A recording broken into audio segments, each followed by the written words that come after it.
Budget मंजूरी से पहले नून लीग और पीपल्स पार्टी की अहम बैठक। वज़ीर-ए-आज़म शहबाज शरीफ से बिलावल भुट्टो जरदारी की सरबराही में पीपल्स पार्टी वफ्द की मुलाकात। बजट के हवाले से मुशावरत की गई कमेटियों के जरिए मजीद मुशावरत जारी रखने पर इत्तफाक। अहम मुलाकातों में कौमी सियासी उमूर पर भी गुफ्तगू की गई। वज़ीर-ए-आज़म शहबाज शरीफ ने कहा, मईशत के हवाले से मुस्बत एशारियाँ आ रहे हैं। स्टॉक मार्केट में तारीखी तेजी, कारोबारी तबके की तरफ से बजट की तौसीक है। नए माली साल के बजट में आम आदमी को रिलीफ देने के लिए इक़दाम उठाए गए हैं। मुल्क की तरक्की और खुशहाली और अवामी फलाह बहबूद के लिए तमाम सियासी जमातों को मिलकर काम करना है। पीपल्स पार्टी वफ्द में चेयरमैन सेनेट यूसुफ रजा गिलानी, राजा परवेज अशरफ, खुर्शीद शाह, नवीद कमर और शीर रहमान शामिल थे। मुलाकात में नून लीग के सीनियर रहनुमा और वफाकी वज़रा भी शरीक हुए। मुलाकात मुस्बत माहौल में हुई। वज़ीर-ए-आज़म की तरफ से पीपल्स पार्टी वफ्द के एजाज़ में इशाया दिया गया।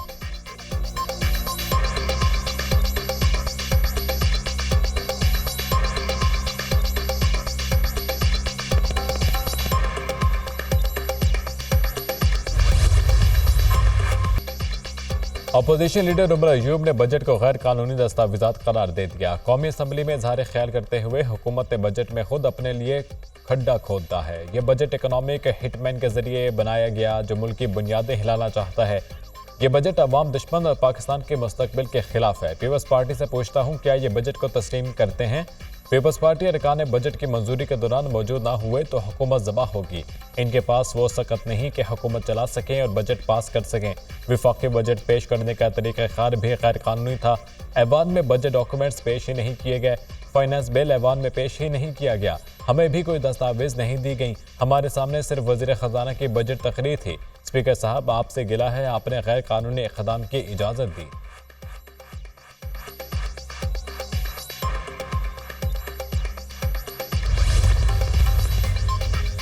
उमर अयूब ने साइकिल पर और शेर पर इलेक्शन लड़ा है। इनके वालिद इस हाउस के स्पीकर थे और उन्हें नवाज शरीफ ने स्पीकर बनाया था। उमर अयूब काफ लीग और नून लीग का हिस्सा रहे हैं।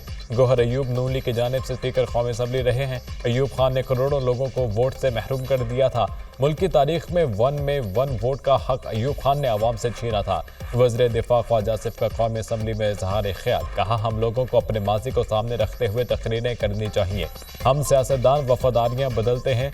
अपोजिशन में बैठे 75% लोग बेवफा हैं। दूसरी तरफ ऐसे लोग भी बैठे हुए हैं जिनको मैंने नवाज शरीफ से ठेके लेकर दिए हुए हैं। ख्वाजा आसिफ की तकरीर के दौरान सुन्नी इत्तेहाद काउंसिल के अरकान की हंगामा आराई। ख्वाजा आसिफ ने कहा, अगर इनमें थोड़ी सी शर्म हया है तो तहम्मुल और बर्दाश्त का मुजाहरा करें। हमें ये इकॉनमी विरसे में मिली है, हम इस इकॉनमी को ठीक करेंगे।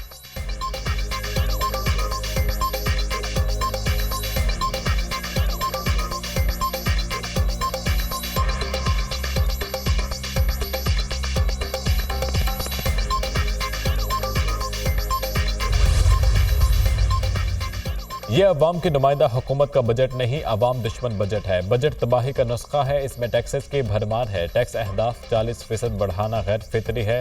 गैर फितरी टैक्स हदफ से माशी ग्रोथ रुक जाएगी। वज़ीर ख़जाना मोहम्मद औरंगज़ेब का टैक्स इससे मुतालिक तजर्बा नहीं है। PTI के पार्लिमानी लीडर सेनेटर अली जफ़र का सेनेट में इजहार ख्याल। कहा, वज़ीर ख़जाना ने हुकूमत अखराजात कम करने का कहा और विफाक़ी अखराजात 1704 अरब रुपये रखे गए। JUI का कामरान मुर्तज़ा ने कहा, बजट में आइन की खिलाफ वर्जी की गई। फाइलर्स नॉन फाइलर्स की बुनियाद पर तबक़ाती तकसीम की गई जिससे मामलात ख़राब होंगे।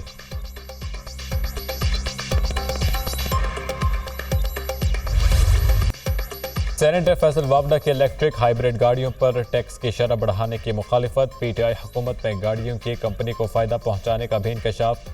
सेनेट इजलास में इजहार ख्याल करते हुए कहा, इलेक्ट्रिक गाड़ियों पर ड्यूटी लगा दी गई। गरीब आदमी के लिए 600 सीसी गाड़ी 26 लाख रुपए की कर दी गई। गाड़ी वाला मोटरसाइकिल और मोटरसाइकिल वाला साइकिल पर आ जाएगा। जो पॉलिसियां बनाई जा रही हैं इनसे एक तबके को फ़ायदा और मुल्क को नुकसान हो रहा है। ये बताया जाए कि गाड़ियों के मामले पर किसको फ़ायदा दिया जा रहा है। हर चीज़ अब IMF पर नहीं डाली जा सकती। PTI हुकूमत में एक SRO निकाला गया। SRO बाद में आया, गाड़ियाँ पहले मंगवा ली गई। गाड़ियों की कंपनी को अरबों रुपए का फ़ायदा दिया गया। SRO के मुतालिक शायद वज़ीर-ए-आज़म को भी इल्म नहीं था। मैं उस वक्त के वज़ीर-ए-आज़म के नोटिस में मामला लाया। अब ऐसा ही इस हुकूमत ने भी किया है।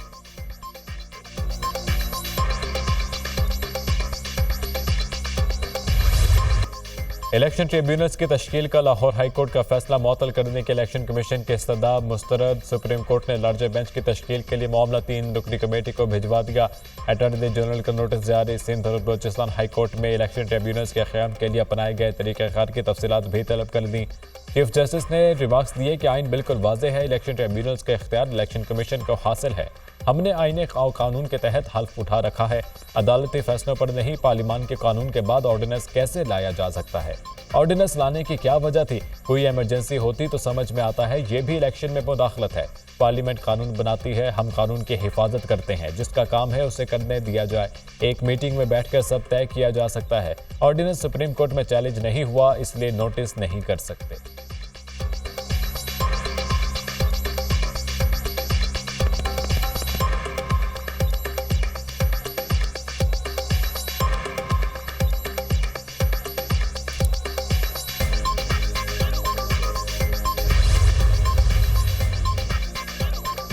नौ मई से मुतालिक रावलपिंडी एटीसी जज से बानी पीटीआई और शाह महमूद कुरैशी समेत दीगर के केसेस ट्रांसफर कराने की दरख्वास्त का तहरीरी फैसला जारी। Chief justice Lahore high court ने 10 सफ़हात पर मुश्तमिल तहरीरी फैसला जारी किया। फैसले में कहा गया कि अदालत का वक्त ज़ाया करने पर पंजाब हुकूमत को 2 लाख रुपए जुर्माना किया जाता है। पंजाब हुकूमत 30 रोज़ में जुर्माने की रकम जमा करवाए। जुर्माना जमा ना करवाया तो कानून अपना रास्ता खुद बनाएगा। मायूस कुन है, रियासती इदारे जजेस से केसेस ट्रांसफर कराने की बेबुनियाद दरख्वास्तें दायर कर रहे हैं। रियासत की जिम्मेदारी है कि वो जजेस को तहफ़्फ़ुज़ दे। रियासती इदारे जजेस की बेतौकीरी करने और बेबुनियाद इल्ज़ामात आयद करने में मसरूफ़ हैं। जेल अथॉरिटीज़ और रियासती इदारों ने रावलपिंडी जज को मुतनाज़ करने में कोई कसर नहीं छोड़ी। प्रोसिक्यूटर जनरल पंजाब की जिम्मेदारी कानून पर अमल दरामद कराने की है, मगर अफसोसनाक है कि ट्रांसफर एप्लीकेशंस पर प्रोसिक्यूटर जनरल पंजाब के जरिए दायर की गईं।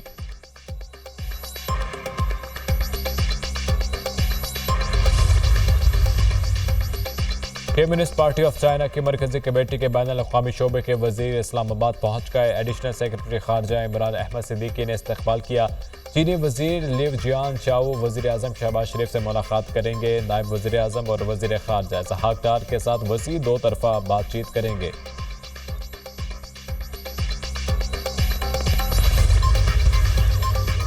चीन के आला सतह के वफ्द का दौरा 22 जून तक जारी रहेगा। सी पैक से मुतालिक मुश्तरका मीटिंग हुई। सी पैक को आगे बढ़ाने से मुतालिक बात होगी। चीनी वफ्द अस्करी क़यादत से भी मुलाकात करेगा। वज़ीर इत्तलात और नशरियात अता की प्रेस कॉन्फ्रेंस। कहा, चीन की तरफ से सी पैक को अपग्रेड करने की बात की गई है। चीन के वफ्द का पाकिस्तान आना खुशाइंद है। वज़ीर आज़म ने चीनी शहरियों की सिक्योरिटी पर तवज्जो दी है। पाक चीन दोस्ती सियासत से बालातर है। ईद पर सफाई सुथराई के अच्छे इंतजाम किए गए। ईद पर लोग पार्कों का रुख करते और कुछ लोग ग्रिड स्टेशन का दौरा करते हैं। ग्रिड स्टेशन पर जाकर बटन ऑन करना कल्चर बन गया।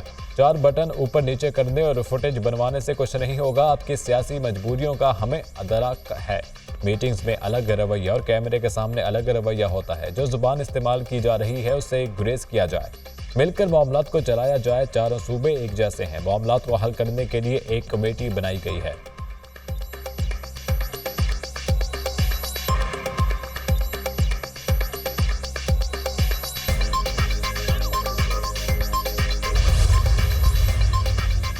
वज़ीर-ए-आज़म शहबाज शरीफ से मैनेजिंग डायरेक्टर की सरबराही में गूगल फॉर एजुकेशन के आला सतह के वफ्द की मुलाकात। वफ्द में गूगल फॉर एजुकेशन के 8 ममालिक के नुमाइंदगान शामिल थे। वज़ीर-ए-आज़म का गूगल के पाकिस्तान में क्रोम बुक बनाने का प्लांट लगाने के फैसले का खैर मकदम। पाकिस्तान में तालीम के फ़रोग के लिए गूगल फॉर एजुकेशन और वजारत विफाक़ी तालीम के दरमियान लेटर ऑफ इंटेंट पर दस्तखत को सराहा।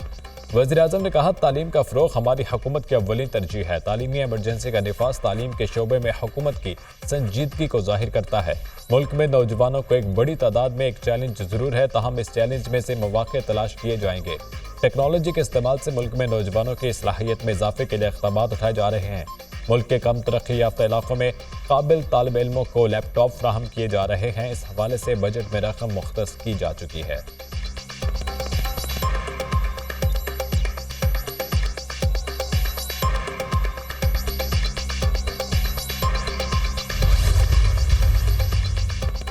ग्रिड स्टेशन के अंदर जाकर मौला जट बनना दुरुस्त नहीं। धमकी वज़ीर आला को धमकी देने के अलावा कोई काम नहीं। वज़ीर आला केपी लोगों को रिलीफ नहीं दे सकते, इसलिए धमकियां देते हैं। वज़ीर आला केपी को बिजली चोरी रुकवानी चाहिए। जब आप बिजली इस्तेमाल करते हैं तो पैसे भी देने होते हैं। ये लोग धरना पार्ट 2 चाहते हैं।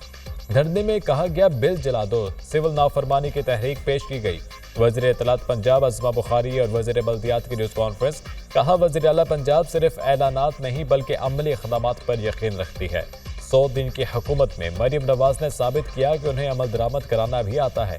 ईद के दिनों में आवाम को साफ माहौल फराहम करने की कोशिश की गई। मुसाफिर गाड़ियों के ज़ायद किराए वसूल करने के खिलाफ क्रैकडाउन किया।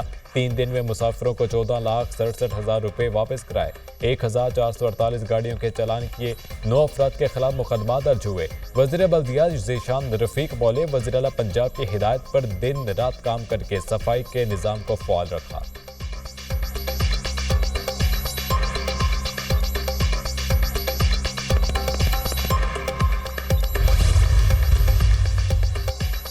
स्टेट बैंक के ज़रिए मुबादला के ज़ख़ायर में 3 करोड़ 10 लाख डॉलर का इजाफा। स्टेट बैंक के ज़ख़ायर 9 अरब 13 करोड़ डॉलर पर आ गए। दीगर बैंकों के ज़रिए 5 अरब 28 करोड़ डॉलर की सतह पर बरकरार। मुल्क के ज़रिए मुबादला के ज़ख़ायर 3 करोड़ 10 लाख डॉलर का इजाफा। मुल्क के ज़रिए मुबादला के ज़ख़ायर 14 अरब 41 करोड़ डॉलर की सतह पर आ गए।